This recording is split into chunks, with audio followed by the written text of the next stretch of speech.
Sebelum menonton video ini, mari kita baca basmalah. Islam terlalu besar untuk kita pahami sendirian. Mari kita perbanyak belajar. Mari kita perkaya sudut pandang. Perbedaan itu rahmat, perbedaan itu indah. Yuk kita nikmati bersama-sama. Wal 'ashr, demi waktu yang selalu kita lalui. Ya, hati-hati, asar itu bukan waktu sore. Kalau sore masa namanya. Jadi salat asar itu bukan salat sore gitu ya. Asal kata asar itu al-waqtul ladzi yu'asiruna fahuwa asrun. Ya, waktu yang selalu kita lalui disebut dengan asar namanya. Jadi sekarang pun kalau secara waktu bahasa itu asar. Setiap detik yang kita lalui. Asar. Ya. Hati-hati. Ya. Innal insana lafi khusr. Pakai inna tuh. Setelah menggunakan sumpah, pakai inna. Innal insana lafi khusr. Ya. Sungguh manusia itu, hati-hati, sungguh manusia itu, setiap manusia bisa berpotensi berada dalam kerugian. Jadi kalau Anda tidak bisa menggunakan waktu dengan baik, Anda bisa rugi. Awas, jadi setiap ayat ini ingin mengatakan setiap waktu yang Allah berikan pada kita, setiap detik yang kita lalui, tolong pergunakan itu dalam hal yang diridhai oleh Allah Subhanahu wa taala. Anda tidak manfaatkan itu, Anda rugi kata Allah. Anda rugi. Ya. Nanti bagaimana cara memanfaatkannya? Baca ayat setelahnya. Ada 3 hal yang nanti Allah sampaikan di ayat itu. Ya. Wal 'ashr innal insana lafi. Setiap manusia berpotensi rugi bila tidak memanfaatkan waktunya. Maka bagaimana cara memanfaatkannya? Illal ladzina amanu. Satu, kecuali bila dia manfaatkan setiap waktunya dengan iman. Artinya kalau ada orang tidak beriman, belum beriman kepada Allah, itu setiap detiknya rugi dia, walaupun dia mengerjakan banyak kebaikan. Jadi nggak ada faedahnya. Ya. Maaf, ada orang misalnya membantu orang lain, bangun jalan demi kepentingan orang, memberikan fasilitas. Tapi saat yang bersamaan dia tidak lakukan dengan imannya, dia belum beriman, maka tidak ada manfaatnya dalam pandangan Allah Subhanahu wa taala. Tetap rugi dia. Ya. Walaupun saat di dunia Allah balas kebaikannya. Hati-hati ya, hukum dunia menyebutkan kalau Anda mengerjakan satu kebaikan saat di dunia dengan sifat rahmannya Allah, kebaikan Anda itu seketika akan dibalas, walaupun tidak dilakukan tanpa iman. Walaupun tidak dilakukan tanpa iman, akan dibalas tetap. Ya. Jadi orang kafir pun kalau berbuat baik saat di dunia, Allah akan berikan balasan di dunianya. Karena hukum akhirat itu beda dengan dunia, semua yang dibawa di dunia, awas, selama jadi hukum dunia, itu tidak bisa dibawa ke akhirat. Tisu ini benda dunia atau benda akhirat? Dunia. Jadi saat Anda menggunakan tisu ini ketika akan kembali ke akhirat, tisunya nggak akan ikut. Nggak akan ikut.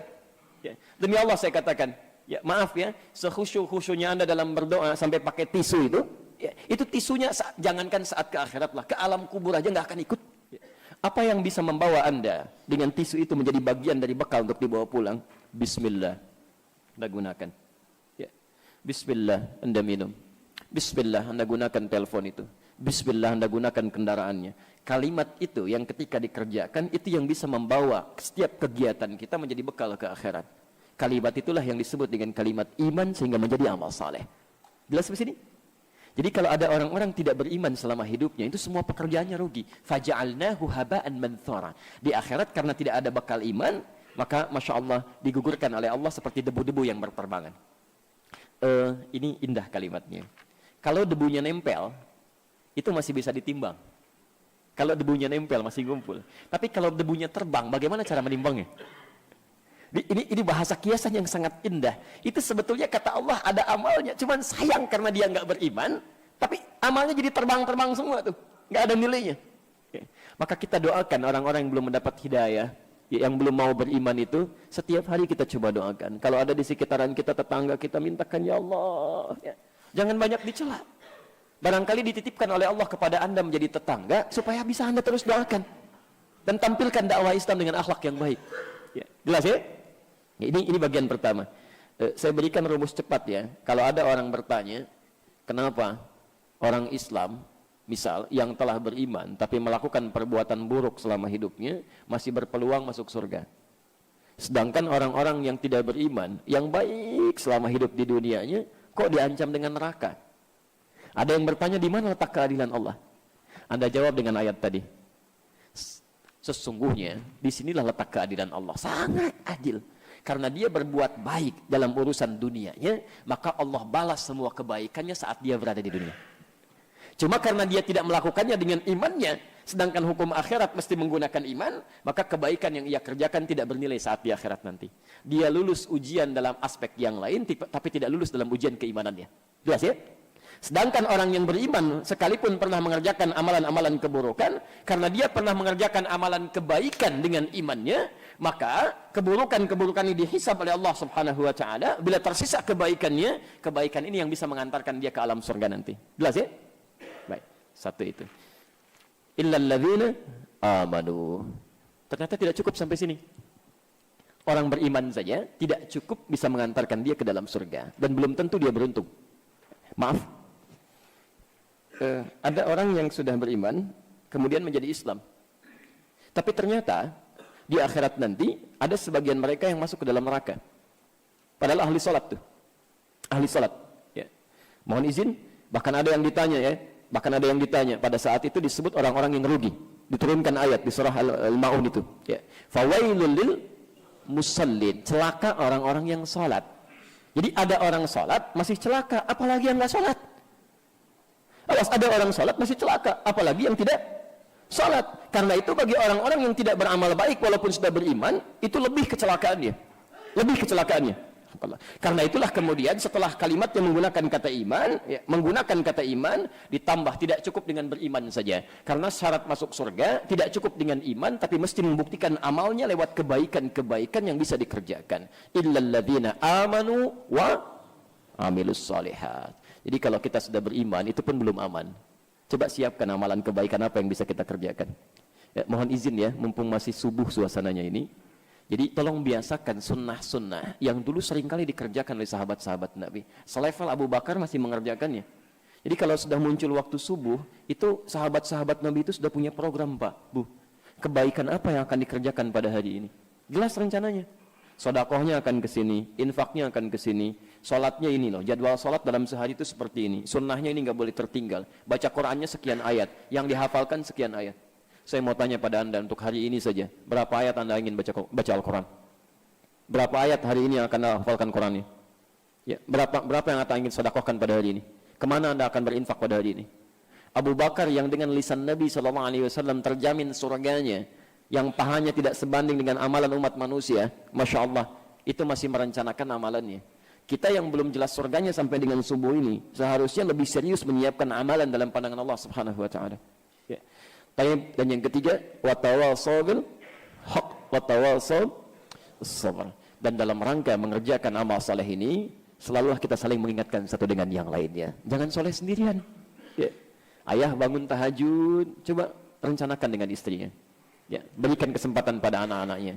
Ada yang mau ta'lim, ya sebarkan informasinya. Ya, karena surga itu terlalu luas kalau untuk Anda sendirian.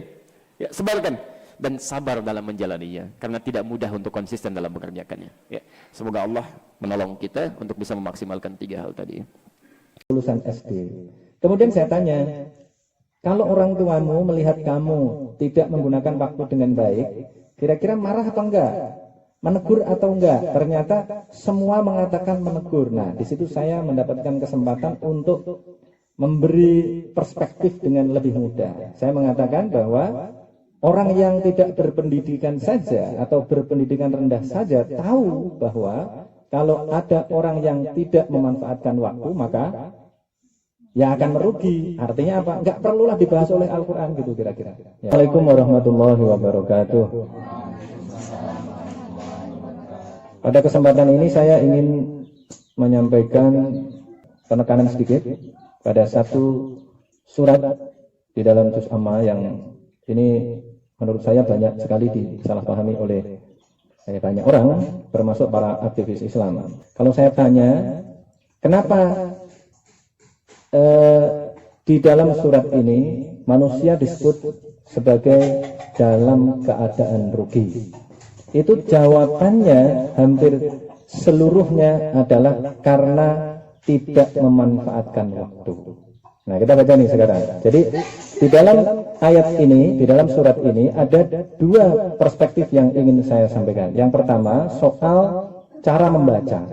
Sering dulu kita waktu kecil diajari dengan cara membaca. Bismillahirrahmanirrahim.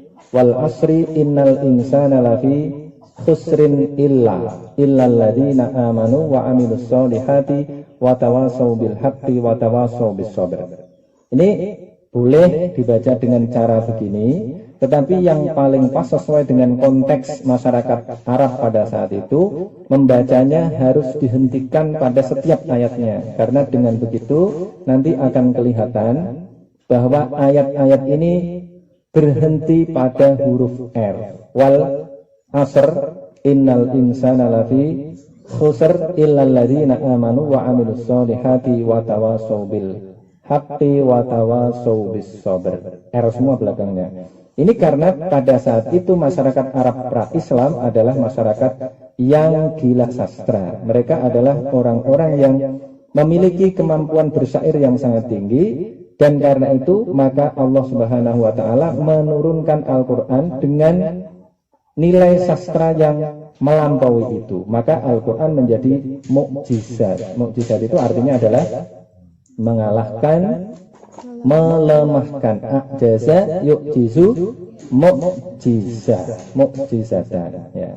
Yang kedua adalah paradigma yang ada di dalamnya. Kalau kita lihat di sini, wal asr ya diartikan di sini ini di dalam tafsir Jalalain, wal asr itu dimaknai ditafsirkan dengan ad-dahr. Ad-dahr itu artinya adalah waktu. Nanti kalau dibahas apa perbedaan antara ad-dahr al-asr, nanti banyak sekali perbedaannya.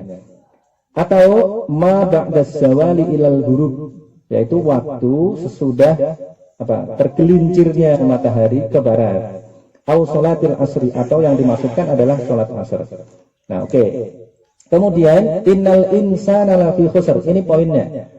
Sesungguhnya manusia berada dalam kerugian. Itu yang tadi saya tanyakan. Di berbagai tempat saya tanyakan, kenapa manusia disebut berada dalam kerugian.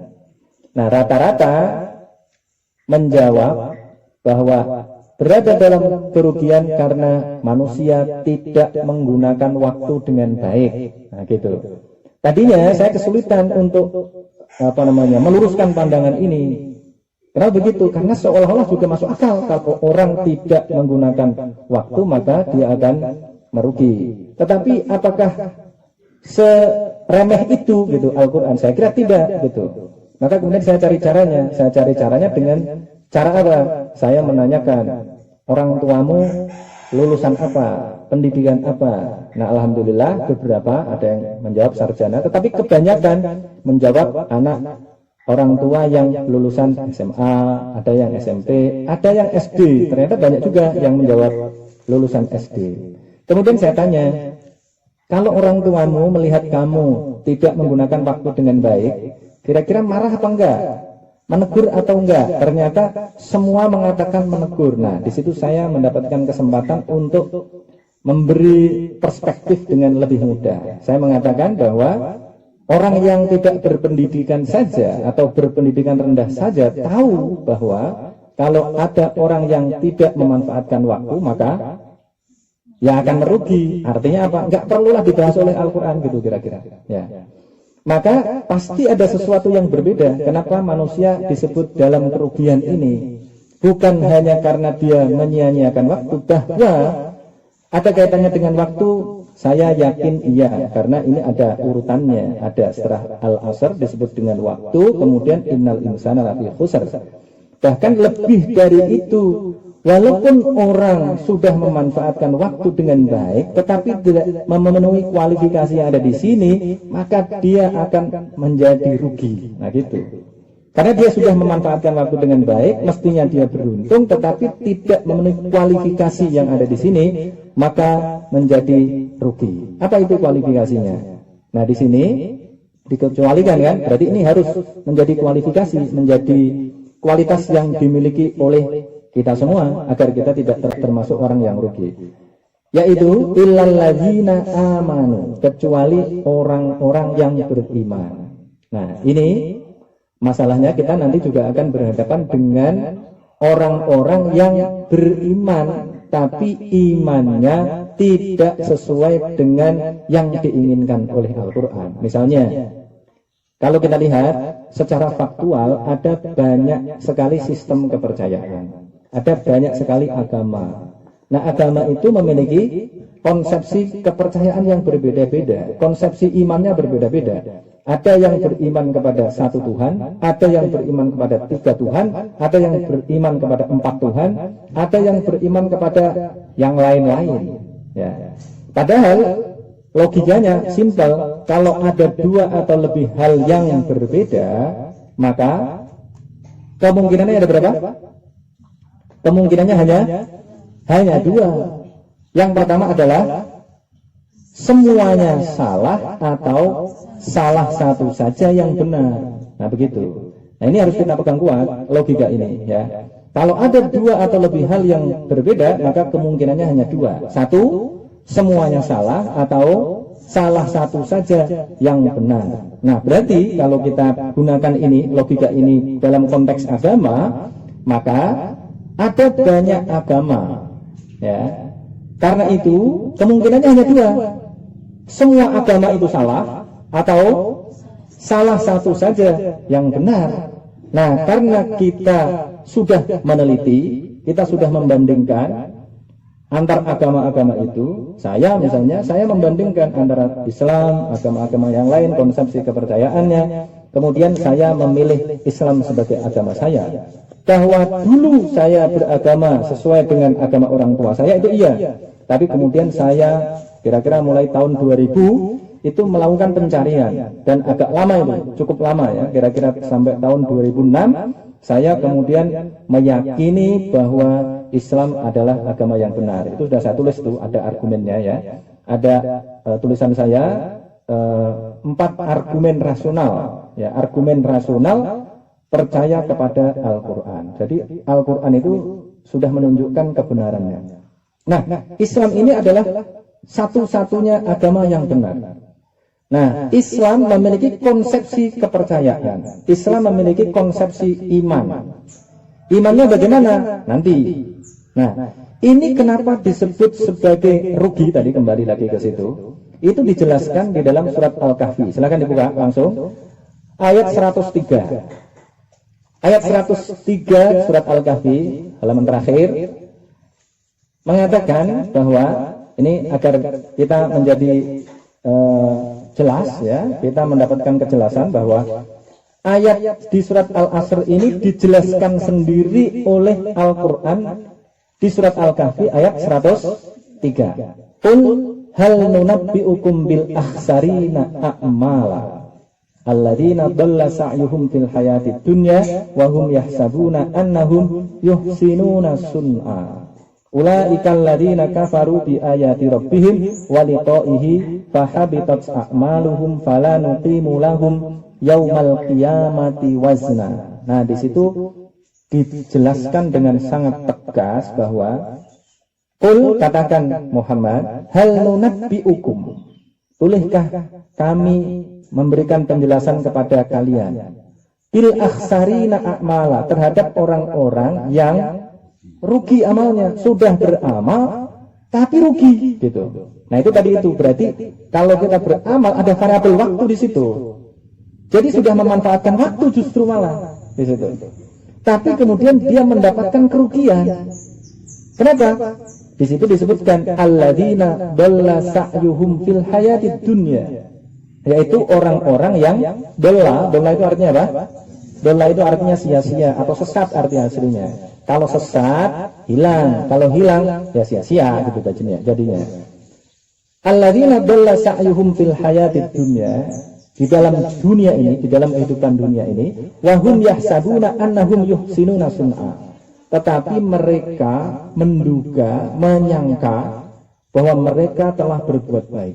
Mereka menduga bahwa saya sudah berbuat baik gitu, nanti akan dapat balasan. Ternyata enggak gitu. Wa hum yahsabuna annahum yuhsinuna sun'a.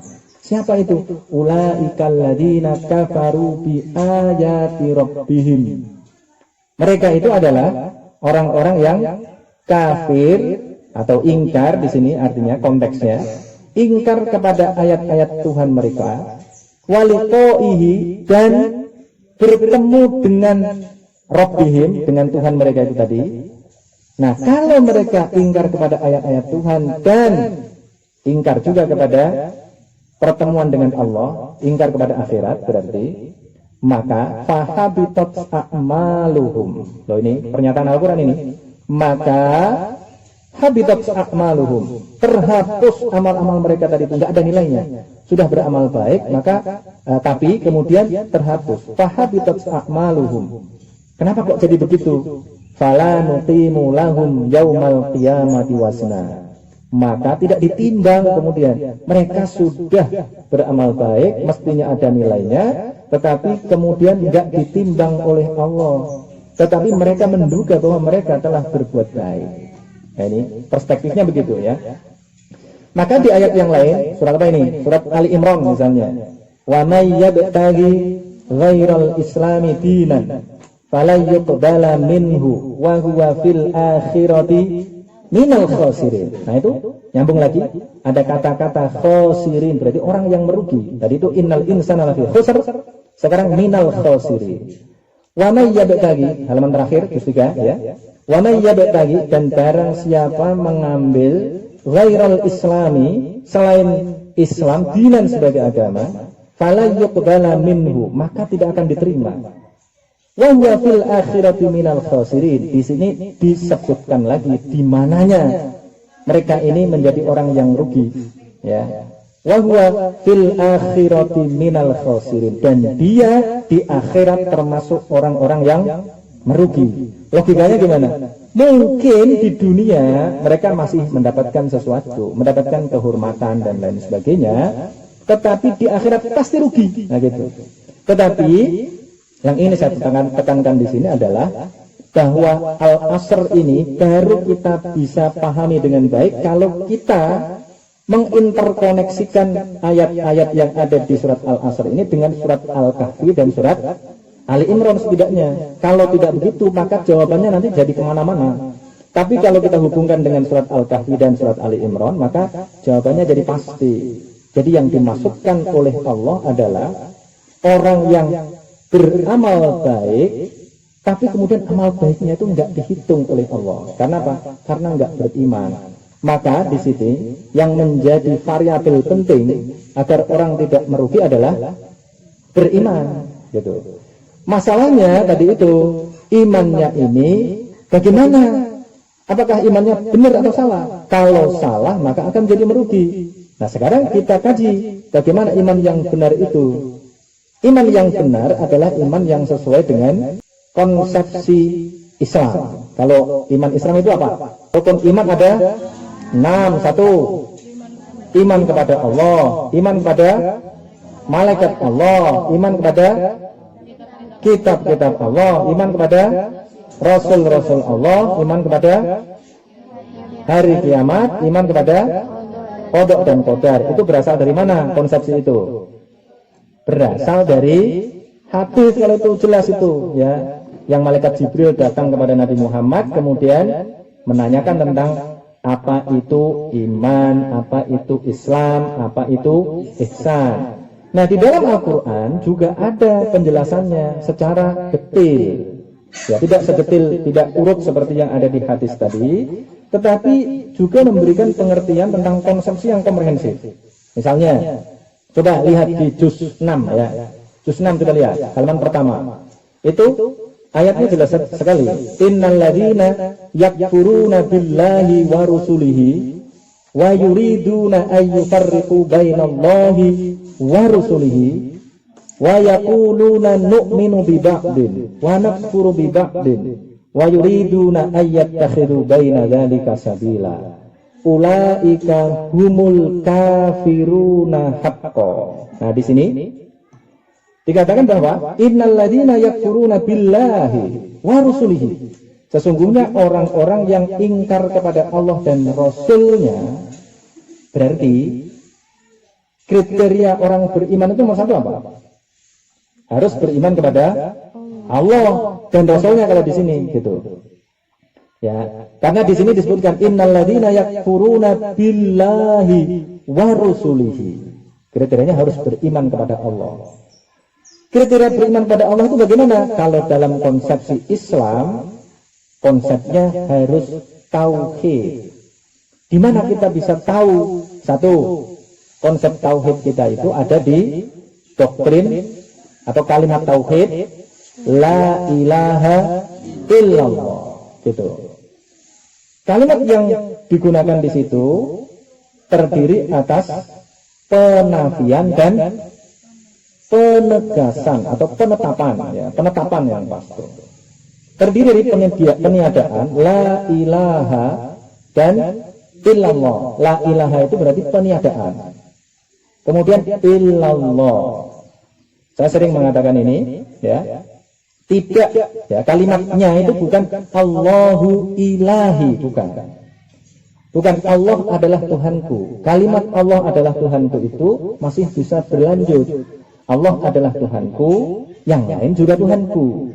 Maka di dalam surat Al-Fatihah, konsepsi tauhid ini diungkapkan dengan iyyaka na'budu wa iyyaka nasta'in. Hanya kepadamu kami menyembah dan hanya kepadamu kami meminta tolong. Tidak na'buduka wa nasta'inuka. Tidak begitu. Tidak kami menyembahmu dan kami meminta tolong kepadamu. Begitu. Maka nih sering saya bilang kan, Bu Oki itu kalau saya bilang I love you gitu, aku cinta kamu, dia pasti akan nanya ada yang lain apa enggak, begitu. Ya, kalau aku cinta kepadamu, kata istri saya, itu bukan berarti saya nggak mencintai Alfi misalnya, gitu. Ya, bisa saja saya mencintai istri saya, tapi juga mencintai Alfi. Itu berarti aku cinta kamu, bukan berarti aku tidak mendua, begitu. Ya, makanya jangan senang dulu kalau sudah dibilangin I love you, aku cinta kamu. Itu bukan berarti tak mendua, ya. Tapi kalau hanya kepadamu aku cinta, kalau perempuan harus begitu, ya. Hanya kepadamu aku cinta. Itu begitu, ya. Kenapa? Perempuan hanya boleh punya suami satu saja, begitu. Berarti ungkapannya itu harus begitu. Hanya kepadamu aku cinta Bang Vicky, nah gitu caranya. Hanya kepadamu aku cinta Bang Rosa, gitu. Ya, paham ya ini ya? Logikanya begitu, ya. Maka konsepsinya adalah tauhid. Nah, sekarang masalahnya, apakah kalau sudah tauhid kemudian sudah selesai konsepsi iman Islam itu? Ternyata belum. Ya. Harus beriman kepada Allah sebagai satu-satunya Tuhan. Di sini ditambah lagi dengan warusulihi dan rasul-rasulnya. Nah, kemudian di sini yang dianggap sebagai kafir nanti itu wayuriduna ayyufarriqu bainallahi wa rusulihi. Dan mereka menginginkan untuk memisahkan antara Allah dan Rasulnya. Kemudian mereka mengatakan, di sini dijelaskan begitu, wa yaquluna nu'minu bi ba'din. Dan mereka mengatakan kami beriman kepada sebagian, maksudnya sebagian kepada sebagian Rasul kami percaya. Wa nakfuru bi ba'din, dan tidak percaya kepada sebagian yang lain. Nah, kemudian di sini wanak furu bibadin wa yuriduna ayyattakhidhu baina dzalika sabila, dan mereka menginginkan untuk memperoleh jalan. Nanti penjelasannya yang lain. Cuma ini kemudian ditegaskan ulaika humul kafiruna haqqan. Mereka itu adalah orang-orang kafir yang sejati. Jadi kalau ada orang beriman kepada Allah tapi tidak beriman kepada Rasul-Rasulnya secara keseluruhan, maka dia adalah kafir. Itulah sebabnya di dalam Al-Quran orang-orang Yahudi, orang-orang Nasrani disebut sebagai orang kafir. Maka konsepsi kita, paradigma kita adalah kita harus beriman, dan pada saat yang bersamaan iman kita harus benar, begitu. Jangan sampai kita beriman, tapi pada saat beriman itu iman kita salah, gitu. Nah, iman yang benar akan mengantarkan pada peradaban yang benar. Mestinya begitu. Kalau sampai iman mengantarkan pada peradaban yang salah, berarti imannya salah. Nah, karena itu dikatakan bahwa iman yang salah bukan saja tidak diinginkan, tetapi sangat berbahaya bagi kemanusiaan. Maka kita harus selalu berusaha untuk memperbaiki tauhid kita. Ya kan? Perintah Rasulullah kan begitu. Kita harus memperbaharui tauhid kita, memperbaharui iman kita, agar iman kita itu betul-betul murni, mukhlishina lahuddin gitu. Kita itu betul-betul memurnikan keimanan kita hanya kepada Allah Subhanahu wa taala. Ini yang pertama. Nih, baru poin ilal ladzina amanu. Masih kurang berapa? Masih kurang 3 ya. Wa amilus solihati. Ini dasar. Ilal ladzina amanu itu dasar. Kemudian ada yang kedua, wa amilus solihati. Jadi kalau orang beramal tidak didasarkan pada iman, tadi kan sudah dikatakan tadi itu. Ulaikal ladzina kafaru bi ayati rabbihim wa liqaihi fahabitat a'maluhum. Oh begitu. Kalau orang beramal tetapi tidak berdasarkan iman yang benar, maka amalnya gimana? Sia-sia, terhapus amalnya. Fahabitat, habitat itu terhapus artinya. Fahabitat a'maluhum fala nuqimu lahum yaumal qiyamati wazna. Maka poin pertamanya illal ladzina amanu, kemudian harus wa amilus sholihat. Karena ada orang yang beriman tapi tidak beramal soleh. Misalnya siapa? Orang beriman tapi tidak beramal soleh, ada apa enggak? Padahal iman sendiri itu sebenarnya sudah sesuatu yang baik, ya kan? Tapi ada enggak orang yang beriman tapi tidak beramal soleh? Siapa? Iblis. Iblis itu beriman, imannya lebih kuat dibandingkan kita. Kenapa begitu? Karena pernah, tidak hanya melihat. Kalau kamu lihat saya, nggak pernah berdialog sama saya misalnya. Tapi iblis itu pernah berdialog dengan Allah. Artinya apa? Imannya kuat mana dibandingkan kita? Iya, kuat. Iblis itu. Kalau soal beriman ya, sebagai membenarkan bahwa Allah itu ada, gitu. Dia beriman dengan iman yang kuat, tapi dia tidak beramal soleh. Nah sekarang ada orang yang beramal soleh, tapi tidak beriman. Banyak mana kira-kira? Orang yang beramal soleh, tapi tidak beriman. Banyak juga kan? Ini banyak kan? Ini banyak sekali kalau ini. Kalau tadi contohnya kan cuma iblis saja. Tapi kalau ini banyak orang. Dan kemudian menjadi sebuah paham. Yang penting beramal soleh. Mau karena apa itu nggak penting. Nah, gitu. Ya kan? Begitu namanya apa? Humanisme namanya. Humanisme itu adalah perspektif tentang amal kemanusiaan. Namanya humanism. Ya. Kata human artinya kemanusiaan. Paham tentang kemanusiaan. Kita berbuat baik pada manusia. Yang penting begitu. Soal orientasi enggak penting. Itu. Bedanya dengan Islam apa? Niat itu penting. Gitu. Ya, maka ada hadis sangat terkenal apa? Innamal a'malu binniyat. Sesungguhnya amal itu tergantung niatnya. Faman kanat hijratuhu ilallahi wa rasulihi fa hijratuhu ilallahi wa rasulihi.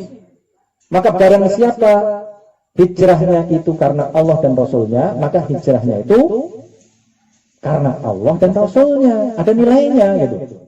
Faman kanat hijratuhu lidunya yusibuha, kurang dong. Paman kanat hijratuhu lidunya awim ro'atin yang kihuha yusibuha awim ro'atin yang kihuha fahijratuhu ila ma hajara ilai. Kalau orang melakukan hijrah, nih hijrah ke sini Bang Fikri ya. Kalau hijrah ke sini kamu karena ada seorang perempuan yang ingin kamu nikahi, ya, maka harus diubah itu niatnya. Fahijratuhu ila ma hajara ilai. Maka hijrahnya karena itu gitu, enggak dapat pahala dari Allah. Tapi kalau Bang Fikri kita yakin bahwa hijrahnya karena Allah Subhanahu wa taala. Hijrah ke planet Novo ini karena Allah Subhanahu wa taala, karena ingin berjuang bersama-sama kita. Gitu. Ya toh? Betul Bang Fikri? Betul, alhamdulillah. Itu berarti apa? Niat itu penting. Bahkan kita melakukan sesuatu yang baik tapi niatnya enggak benar, dapatnya apa? Ayo coba saya tanya. Kalau kalian melakukan sesuatu yang baik, tapi niatnya nggak benar, justru malah dapat kecelakaan. Mana itu? Hah? Fawailul lil musallin alladzina hum an sholatihim sahun. Terus alladzina hum yura'un wa yamna'unal ma'un. Kan begitu perspektifnya.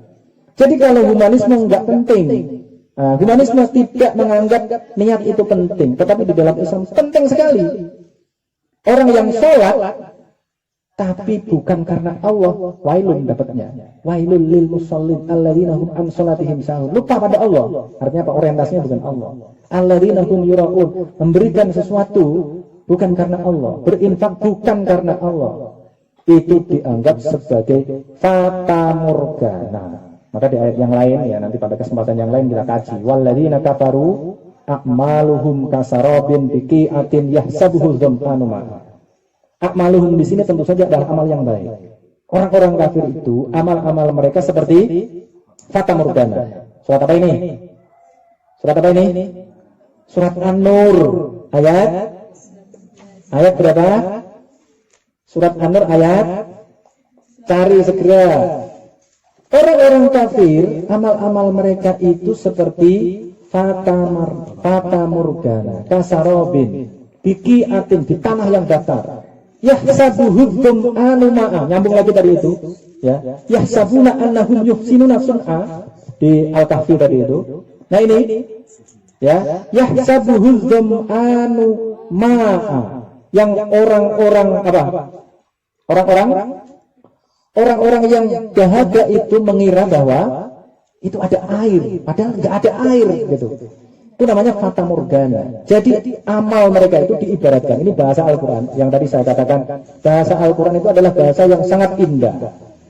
Amal orang kafir yang tadi tidak ada nilainya tadi dianggap sebagai seperti fata morgana. A'maluhum kasarabin biqi'atin yahsabuhu dzam'anu ma'a.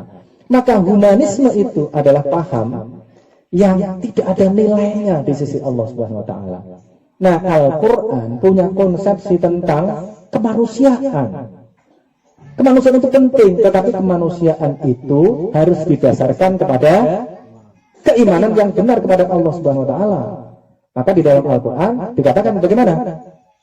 Gimana ayatnya? Ini luar biasa ini Al-Quran ini. Sudah 14 abad yang lalu sudah berbicara tentang ketuhanan dan kemanusiaan. Tidak hanya kemanusiaan saja, tidak juga sebenarnya cuma ketuhanan saja, tapi yang dibicarakan adalah ketuhanan dan kemanusiaan. Duribat alaihimul dhillatu aynama sutifu illa bihablim minallah wa hablim minan nas. Kita ini akan jadi hina ya, kalau kita tidak memiliki yang namanya hablum minallah, hablum minan nas. Kalau tidak ada hablum minallah, hablum minan nas, ya sudah, kita berada dalam kehinaan. Maka kita harus membangun hubungan dengan Allah dengan konsepsi keimanan yang benar. Itu nanti pembahasannya panjang sekali itu ya, bagaimana beriman dengan benar tadi itu nanti ada bahasan sendiri. Bihablim minallah wa hablim minan nas. Ya, hablum minan nas ya, kita berbuat baik pada manusia, tetapi ya paradigmanya tidak meniadakan Tuhan. Itu. Jadi konsepnya seimbang, hubungan dengan Allah, hubungan dengan manusia. Ini namanya apa? Wa amilus sholihat, amal yang baik dan tetap didasarkan kepada keimanan kepada Allah. Gimana kok amal yang baik gak bisa dihitung itu? Gak dihitung oleh Allah. Nah, maka saya sering mensimplifikasi atau menyederhanakan. Bagaimana sih relasi antara iman dan amal? Ya. Iman dan amal itu ditambahkan, dikurangkan, atau diapakan? Gitu. Maka saya sering membuat operasi matematikanya. Iman dan amal soleh itu menggunakan operasi perkalian, bukan penambahan, bukan pengurangan. Kalau ditambahkan, maka banyak orang kafir yang amalnya lebih banyak dibandingkan kalian. Ya. Amal kita mungkin, ya. Amal kita mungkin cuma sedikit nilainya. Tapi karena operasinya itu adalah perkalian, maka orang kafir tidak mendapatkan nilai sama sekali. Misalnya, iman orang kafir berarti nilainya berapa? 0. 0 kali berapa? Ada orang kafir yang menginfakkan hartanya, nyumbang ke Indonesia itu, nilainya kira-kira 450 miliar. Tapi 0 kali 450 miliar sama dengan 0. Ya. Helmi yang cuma ngasih susu kambing kepada siapa? Santri-santri di planet UFO, ya. Itu berapa nilainya? Susunya 1/4 liter berarti harganya berapa? Cuma 10.000 nih. Tapi karena imanmu benar, ya, maka berapa nilainya? 10.000 kali imannya. Helmi kita kasih berapa nilainya? Hah? Ya jangan 0 dong, ya kan? Nilainya berapa? Kita kasih 50 dulu, kan belum menghafal dengan benar, ya kan? Maka nilainya 50. 10.000 kali 50 berarti nilainya berapa? Hah? 500.000. Helmi punya nilai di sisi Allah 500.000. Padahal tadi itu yang menginfakkan hartanya 450 miliar nilainya 0. Loh begitu. Itu analognya, ya. Kenapa begitu? Ya maunya Allah begitu, gitu kan? Kalau saya kemudian menjawabnya, karena saya sudah meneliti Al-Quran secara ilmiah, terbukti benar, maka paradigma Al-Quran harus kita gunakan. Paradigmanya seperti ini. Maka kita tidak boleh terkagum-kagum pada konsepsi apa? Humanisme. Itu adalah paham palsu, ya kan? Nggak ada landasannya, itu. Nggak ada landasannya sama sekali, begitu. Maka sekali lagi kalian kalau menerima ideologi-ideologi dari mana saja, kalian harus bersikap kritis. Oh, kita lanjutkan dulu, masih ada. Berapa lagi? 2 lagi, ya kan? Masih ada Pak? Watawasau bil haqqi. Tawasau itu artinya apa? Watawasau, wasiat itu artinya apa? Jadi kalau ada orang mati kemudian mewasiatkan, wasiat itu apa sih? Artinya apa? Wasiat itu loh, artinya apa? Nah, gimana kok pesan-pesan aja? Wasiat itu artinya perintah. Watawasau bil haqqi. Kalian harus saling memerintahkan untuk berbuat kebenaran, berbuat yang benar. Nah, ini saya melakukan penelitian kecil-kecilan, ya. Saya kalau ngajar di mana? Dulu saya ngajar di salah satu perguruan tinggi Islam di Jakarta, ya. Di UIN Jakarta, di FISIP Jakarta, kira-kira berapa 5-7 tahun yang lalu ketika Pak Bahtiar Effendi jadi dekan itu, saya tes tuh mereka, saya tanya, kalau ada temanmu masuk kamar, kamu tahu bahwa itu bukan suaminya, bukan istrinya, bukan pasangan yang sah karena nikah, apa yang akan kamu lakukan? Apa jawaban mereka? 80% mengatakan bahwa 80% mengatakan itu bukan urusan saya. Bahasa agamanya menurut mereka itu, bahasa Arabnya bukan bahasa agama, ya. Mereka mengatakan nafsi katanya gitu. Hanya sedikit yang mengatakan ya akan saya peringatkan, akan saya gebek, tapi itu jumlahnya sedikit. Di UMJ, di FISIP UMJ ya mirip-mirip gitu. Di UI lebih banyak lagi gitu yang mengatakan bahwa itu bukan urusan saya. Kenapa mereka mengatakan begitu? Berarti ideologinya apa? Kalau ada orang melihat orang lain melakukan sesuatu yang dia sebenarnya tidak setuju, kemudian dia membiarkannya, maka paradigma ideologinya apa? Ideologinya namanya apa? Ideologinya apa? Individualisme namanya. Itu berakar dari mana? Dari liberalisme. Gitu. Liberalisme, individualisme. Itu anak kandung, ya. Anak dan ibu gitu. Liberalisme dan individualisme. Liberalisme kebebasan, ya, yang melahirkan individualisme, ya, bisa bolak-balik lah, ya. Karena individualisme kemudian melahirkan liberalisme. Tapi kalau kita kaji secara ilmiah, ya, pertama kali yang muncul itu namanya liberalisme. Tradisi liberal itulah yang kemudian melahirkan yang namanya individualisme. Jadi itu bukan urusan saya. Padahal Al-Quran mengatakan watawasau bil haqqi. Berarti ayat ini, penggalan ayat ini bertentangan, bukan bertentangan. Ayat ini merupakan perspektif yang sudah diberikan oleh Al-Quran 14 abad yang lalu sebelum munculnya liberalisme. Jadi mestinya kita sebagai muslim ini melihat liberalisme, individualisme itu ya langsung ini gak sesuai dengan Al-Quran gitu aja. Tapi kita harus memiliki argumentasi yang kuat gitu loh, agar kita nggak kelihatan katrok gitu, tidak kelihatan kampungan, wah nggak mudeng misalnya. Kita harus paham. Kalau mau menolak liberalisme, individualisme, paham-paham yang tadi itu kita anggap menyimpang tadi itu, ya kita harus mengerti konsepsinya bagaimana, kelemahannya ada di mana. Nah, ini lemah mereka. Ya. Karena bagaimanapun sejak awal itu kajian di Yunani kuno misalnya, manusia itu apa? Zon politiken. Manusia itu makhluk apa? Sosial. Ya makhluk sosial itu ya nggak bisa dong membiarkan begitu. Kalau ada sesuatu yang keliru, maka itu urusan kita, bukan urusan mereka sendiri, gitu. Ya, maka harus tawasau bil haq. Nah, yang terakhir ini watawasau bis sabr. Dan memberikan apa? Tawasau tadi artinya apa? Saling memerintahkan kepada kesabaran. Jadi kita itu harus punya kesabaran tinggi. Tawasau bis sabr. Nah, masalahnya seringkali orang memahami kata sabar ini dengan salah, secara salah. Sabar diartikan dengan klopro, sabar diartikan dengan nerimo, apa adanya misalnya. Ya sudah, adanya begini itu namanya sabar. Ini ya, begini ya udahlah, kita nerimo aja misalnya, itu namanya sabar. Ditempeleng apa? Kepala sebelah kananmu, maka berikan sebelah kirimu misalnya. Ya enggak begitu juga gitu. Ya. Kalau kita misalnya miskin terus diem-diem aja, ini takdir Allah, tidak begitu. Nah, harus ada usaha. Usaha itu harus dilakukan dengan serius. Itulah yang namanya sabar. Sabar itu kalau sekarang itu mungkin yang paling pas maknanya dalam bahasa Inggris itu endurance. Apa itu? Endurance. Daya tahan.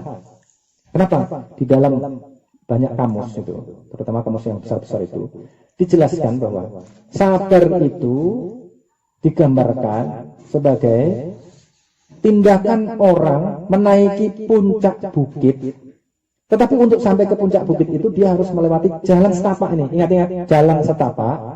Yang jalan setapak itu licin dan dipenuhi batu yang tajam yang melukai kaki. Artinya apa? Kalau mau sampai ke puncak itu berdarah-darah gitu. Kalau kita mau sukses, maka ya kita harus berdarah-darah gitu loh, kira-kira bahasa kiasannya. Kita harus berdarah-darah, tapi kita tetap melakukannya. Itu namanya endurance, kesabaran namanya, sabar. Maka harus begitu. Kalau ada orang yang sudah mau ke puncak, misalnya sudah dapat separuh, kemudian dia berdarah-darah, kemudian dia mengatakan tidak tahan misalnya, kita harus mengatakan sabar, begitu. Ada lagi orang yang sudah apa tadi itu nggak tahan, kemudian apa? Karena nggak tahan apa?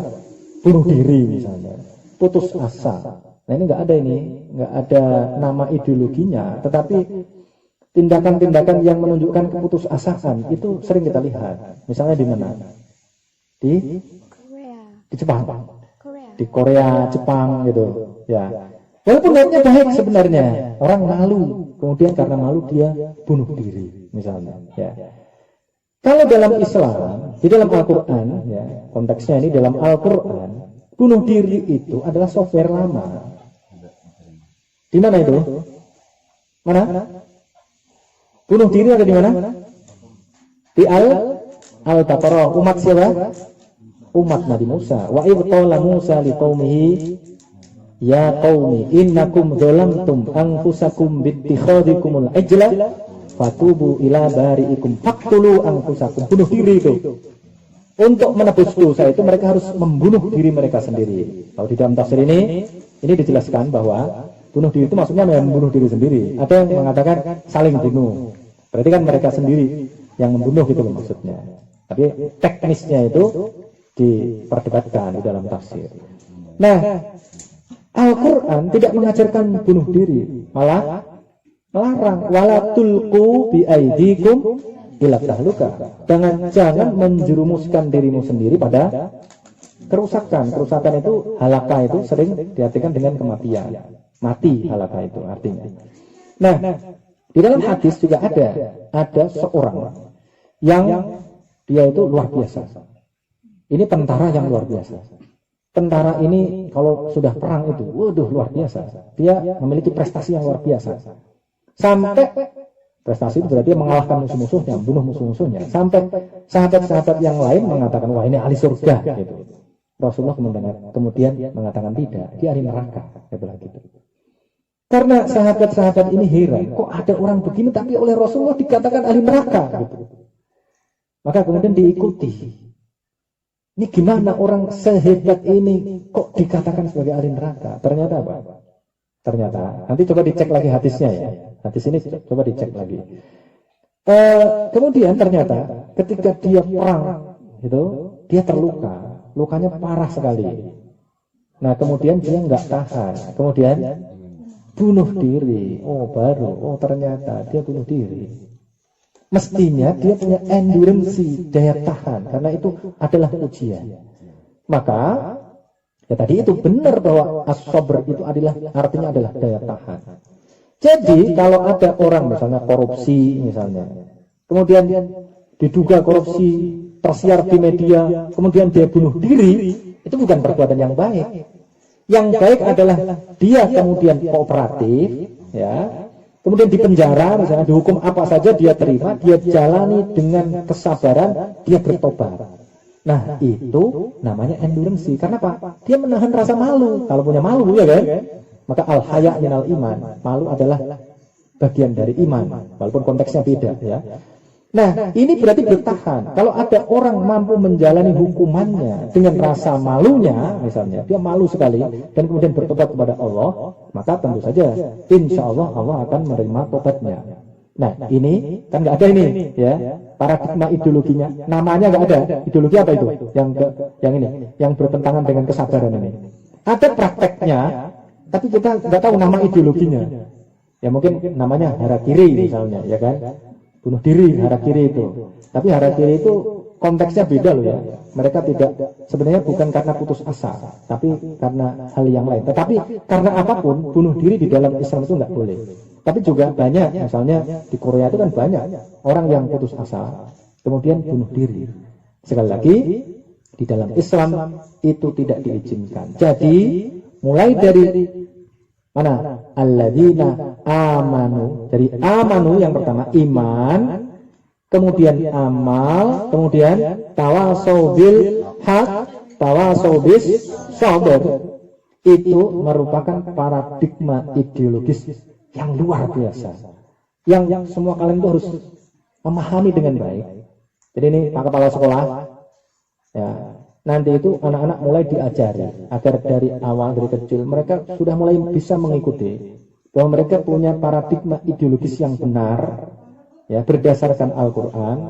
Nah kemudian kita latih mereka menjadi orang-orang yang cara berpikirnya terbuka ya. Walaupun begini bukan berarti kita nggak boleh hidup bersama dengan orang-orang yang tidak seagama dengan kita, tapi kita harus punya prinsip begitu loh. Kita hidup bergaul dengan orang lain yang berbeda prinsipnya, bukan berarti kita kemudian menerima mereka, menerima pandangan mereka, tidak. Saya misalnya bergaul dengan teman-teman saya yang berbeda agama banyak sekali gitu.